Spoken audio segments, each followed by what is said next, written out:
তো নমস্কার বন্ধুরা, এডুকেশন কালচার ইউটিউব চ্যানেলে তোমাদের প্রত্যেককে স্বাগতম।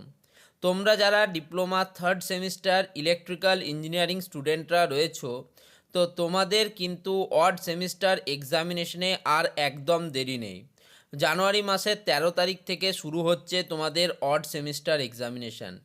তো এই সময় দাঁড়িয়ে কোন প্রশ্নগুলো বা কোন টপিকগুলো সাজেশান হিসেবে পড়ে গেলে তোমরা এক্সামিনেশনে ফাটাফাটি নাম্বার পেতে পারো এবং সাবজেক্টটা সম্বন্ধেও তোমাদের গভীর অধ্যয়ন হতে পারে, এমন কিছু প্রশ্ন নিয়েই আমি আজকের এই ভিডিওটা সাজিয়েছি। এখানে আমি তোমাদের ইলেকট্রিক্যাল সার্কিট যে সাবজেক্টটা রয়েছে তার কিছু সাজেশন ভিডিও দিচ্ছি, যেখানে 4টে পার্টে টোটাল কিন্তু 20টা প্রশ্ন তোমাদেরকে দেওয়া হবে। যে 20টা প্রশ্ন তোমরা সলভ করলে ইলেকট্রিক্যাল সার্কিটের যথেষ্ট কিন্তু তোমাদের এক্সাম নিয়ে আর কোনো চিন্তা তোমাদের থাকবে না। ওকে, তো একদম ভাট না বুকে একদম ডাইরেক্ট আমরা প্রশ্নতে জাম্প করছি। দেখো, প্রথম প্রশ্ন দিয়েছে কিউ ফ্যাক্টর থেকে। কি বলছে? Find out the Q factor of series resonating circuit. Series resonating সার্কিটের ক্ষেত্রে কিউ ফ্যাক্টর নির্ণয় করতে বলা হয়েছে। 4 নাম্বার কিন্তু দেওয়া হচ্ছে, অর্থাৎ যথেষ্ট ইম্পর্ট্যান্ট এটা একটা প্রশ্ন। নেক্সট, তার সাথেই প্রশ্ন রয়েছে, দেখো বিতে, find out the resonance frequency for series RLC circuit. Series RLC সার্কিটের ক্ষেত্রে রেজোনেন্স ফ্রিকোয়েন্সিকে ফাইন্ড আউট করতে বলা হয়েছে। এটাতেও 4 মার্কস। তো তোমরা জানো তোমাদের 8 মার্কস করে টোটাল 5টা প্রশ্ন, অর্থাৎ 40 মার্কসের উত্তর কিন্তু দিতে হবে বড় প্রশ্নের ক্ষেত্রে। তো এরকম 4+4 এটা একটা সেট হয়ে টোটাল কিন্তু 8 মার্কসের এটা একটা প্রশ্ন। নেক্সট দেখো, দ্বিতীয় প্রশ্ন, what do you mean by transmission parameters. Transmission parameters বলতে কি বোঝো? এটা কিন্তু খুব ইম্পর্ট্যান্ট একটা প্রশ্ন, এটাতে কিন্তু রয়েছে 2 মার্কস। নেক্সট, এ নাম্বার প্রথম প্রশ্ন। বি আরেকটা রয়েছে, কি বলছে দেখো, derived open circuit parameters of the following circuit. নিচে যে সার্কিটটি দেওয়া হয়েছে তার ওপেন সার্কিট প্যারামিটার নির্ণয় করতে বলা হয়েছে। তো দেখতে পাচ্ছ এখানে একটা ব্রাঞ্চ রয়েছে যার রেজিস্ট্যান্স রয়েছে 10 ওহম, তার সাথে আরেকটা ব্রাঞ্চ রয়েছে যার রেজিস্ট্যান্স রয়েছে 4 ওহম, এবং তার সাথেই আরও একটা তোমার ব্রাঞ্চ রয়েছে যার কিন্তু রেজিস্ট্যান্স হচ্ছে 5 ওহম। তো এর বার করতে বলেছে ওপেন সার্কিট প্যারামিটার। আশা করি তোমরা প্রত্যেকে এটা পারবে। এটার জন্য রয়েছে 6 মার্কস, অর্থাৎ 2+6 টোটাল কিন্তু 8 মার্কস। নেক্সট একদম চলে যাব 3 নাম্বার প্রশ্ন। এতে দিয়েছে, দেখো এটা আমাদের দিয়েছে কোথা থেকে? ল্যাপ্লাস ট্রান্সফর্ম থেকে। State and prove final value theorem. Final value থিওরামকে তোমাকে তার সম্বন্ধে লিখতে, স্টেট করতে, এবং তার সাথেই কিন্তু সেটাকে প্রুভ করতে বলা হয়েছে ফাইনাল ভ্যালু থিওরামকে। খুব ইম্পর্ট্যান্ট একটা প্রশ্ন, খাতায় নোট করো।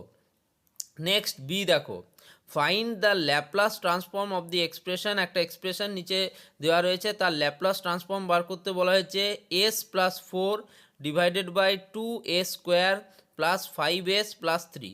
দেখো মোটামুটি মনে হয় 2022 সালের দিকে যখন আমরা বা আমার ব্যাচের যারা তোমার এক্সাম দিয়েছিলাম ইলেকট্রিক্যাল সার্কিটের, তো তখন ল্যাপ্লাস ট্রান্সফর্ম থেকে প্রায় কিন্তু 3টে থেকে 4টে কিন্তু প্রশ্ন এসেছিল।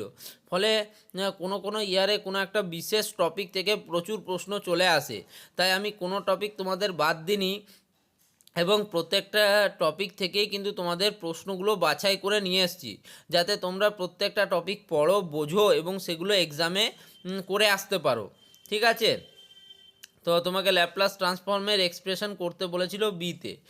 তো এটাতে নাম্বার থাকছে, প্রথমটার জন্য state and prove final value থিওরামের জন্য 4 মার্কস, এবং ল্যাপ্লাস ট্রান্সফর্মের এক্সপ্রেশন বার করার জন্য 4 মার্কস, অর্থাৎ টোটাল কিন্তু 8 মার্কসের এটা একটা প্রশ্ন। দেখো নেক্সট 4 নম্বর প্রশ্ন। দেখো, find the Laplace transform of unit step function. Laplace transform বার করতে বলা হয়েছে ইউনিট স্টেপ ফাংশনের ক্ষেত্রে। এটাও একটা মোস্ট ইম্পর্ট্যান্ট প্রশ্ন, একটা স্টার মার্কস প্রশ্ন। ঠিক আছে, এই প্রশ্নগুলোই ঘুরিয়ে ফিরিয়ে প্রত্যেক বছর কিন্তু আসে, যেটা ট্রেন্ডে দেখা গেছে সেটাই তোমাদের সাথে শেয়ার করছি। নেক্সট দেখো, আরেকটা আছে তার সাথে প্রশ্ন বিতে, current in a branch is given by. একটা ব্রাঞ্চের ক্ষেত্রে কারেন্ট দেওয়া হয়েছে t equals to 5ut plus sin 3t minus 3e⁻−5t। তো কি করতে হবে এখান থেকে বলেছে, দেখো ফাইন্ড আইএস ইনস্ট্যান্টেনিয়াস কারেন্ট বার করতে বলেছে and its initial and final value, অর্থাৎ ইনিশিয়াল এবং ফাইনাল ভ্যালু বার করতে বলেছে। এবার অর্থাৎ তোমাদের যে আপকামিং অড সেমিস্টার আসছে সেখানে কিন্তু ইনিশিয়াল ভ্যালু এবং ফাইনাল ভ্যালু থিওরাম এবং সেই রিলেটেড নিউমেরিক্যাল খুব ইম্পর্ট্যান্ট একটা রোল প্লে করবে। অর্থাৎ তোমাদের সেই ইনিশিয়াল এবং ফাইনাল ভ্যালু থিওরাম থেকে প্রশ্ন আসার সম্ভাবনা কিন্তু অনেক বেশি। আশা করি তোমাদেরকে বোঝাতে পারলাম। তো তোমরা যারা ল্যাপ্লাস ট্রান্সফর্মটাকে এতটা গুরুত্ব দাওনি তাদের ক্ষেত্রে বলবো, প্লিজ এই কটা দিন যে সময় আছে ল্যাপ্লাস ট্রান্সফর্মটাকে ভালো করে তোমরা পড়ো। এটা একটা ম্যাথামেটিক্যাল রিপ্রেজেন্টেশন, ঠিক আছে? নিউমেরিক্যাল আসবে এখান থেকে, এবং সেই নিউমেরিক্যালগুলো যদি সলভ না করতে পারো সেক্ষেত্রে তোমাদের 8 মার্কস কিন্তু ছাড়া যেতে পারে। তাই বলবো প্রত্যেকটা টপিকের মতোই ল্যাপ্লাস ট্রান্সফর্মকেও খুব ইম্পর্ট্যান্ট দাও। তোমরা যদি উপর থেকে নিচ অবধি দেখো, কোথাও আমি এখনও অবধি তোমাদের বলবে যে দাদা নর্টনস থিওরাম, মিলমান্স থিওরাম বা থেভনিন্স থিওরাম, সুপারপজিশন থিওরাম থেকে এখনও প্রশ্ন দিইনি, নোডাল অ্যানালিসিস, ব্রাঞ্চ অ্যানালিসিস থেকে। তো দেখো তোমাদের জানিয়ে রাখি যে এই ভিডিওগুলো এটা কিন্তু ফার্স্ট পার্ট, টোটাল কিন্তু আমি কি বললাম যে তোমাদের 4টে পার্ট আসবে। তো সেই রকমই কিন্তু সব পার্ট মিলিয়ে মিশিয়ে প্রশ্ন তৈরি করা হচ্ছে, ঠিক আছে? এটা ফার্স্ট পার্টের। তাহলে নেক্সট এবং আজকের লাস্ট প্রশ্ন 5 নম্বর প্রশ্ন কি বলছে দেখো। প্রথম প্রশ্ন এ, draw the phasor diagram showing the line voltage and phase voltages of a 3-phase star connected লোড। 3-phase স্টার কানেক্টেড লোডের ক্ষেত্রে ফেজার ডায়াগ্রাম অঙ্কন করতে বলা হয়েছে, যেখানে কিন্তু লাইন ভোল্টেজ এবং ফেজ ভোল্টেজ সেগুলো কিন্তু শো করা থাকতে হবে। এটা কিন্তু একটা মোস্ট ইম্পর্ট্যান্ট প্রশ্ন এবং এবছরের জন্য এটাও কিন্তু একটা স্টার প্রশ্ন। তোমরা অবশ্যই কিন্তু খাতায় লেখো প্রশ্নগুলো খুব ইম্পর্ট্যান্ট প্রশ্ন, আমি বলে দিচ্ছি তোমাদের, ঠিক আছে? হয়তো ভিডিওটা থাকবে না, তখন কিন্তু তোমাদের সমস্যা হবে। বিতে দেখো কি বলছে, how is Q factors related to bandwidth. ব্যান্ডউইথের সাথে কিউ ফ্যাক্টরের কি রিলেশন রয়েছে, কি সম্পর্ক রয়েছে দুটোর মধ্যে, সেটা কিন্তু জানতে চাওয়া হয়েছে এবং এর জন্য থাকছে 2 মার্কস। প্রথমটার জন্য 3, তারপরটার জন্য 2, অর্থাৎ 5 মার্কস হয়ে গেল। নেক্সট 3 নম্বর প্রশ্ন কি বলছে, draw the phasor diagram showing resonance of a series RLC circuit. একটা সিরিজ আরএলসি সার্কিটের ক্ষেত্রে ফেজার ডায়াগ্রাম কিন্তু অঙ্কন করতে বলা হয়েছে, এটাও একটা ইম্পর্ট্যান্ট প্রশ্ন।